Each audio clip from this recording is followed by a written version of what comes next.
अहो ह्यांना वेड लागलंय. हो मॅडम खरंच.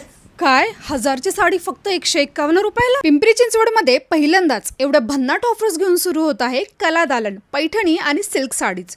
हो, ही संधी मिळतीये फक्त कला दालनच्या ग्रँड ओपनिंग मध्ये. ओपनिंग निमित्त दररोज पहिल्या 151 कस्टमरला 1000 रुपयाची साडी फक्त 151 मध्ये मिळणार आहे. आणि समजा तुम्ही पहिले 151 कस्टमर जरी नसाल तरी काळजी करू नका, 3000 किंवा त्यापेक्षा जास्तची खरेदी केली तर तुम्हाला एक सुंदर पैठणी फक्त 151 मध्ये मिळणार आहे. इतकंच नाही तर 1500 मध्ये 2 गडवाल साड्या किंवा कांजीवरम साड्या, 999च्या कॅटलॉग सिल्क साड्या आता फक्त 1199 मध्ये 3 आणि ज्या प्युअर हँडलूम पैठण्या बाहेर 18,000 पर्यंत मिळतात त्या इथे मिळणार आहेत फक्त 14,999 मध्ये. म्हणूनच तुमच्या कपाटातील जुन्या साड्यांना आता बाय बाय म्हणा आणि नवीन साड्यांची शॉपिंग करायला तयार व्हा. 6, 7, 8 आणि 9 ऑगस्ट रोजी नक्की भेट द्या कला दालन पैठणी आणि सिल्क साडीज, थर्मॅक्स चौक, चिंचवड.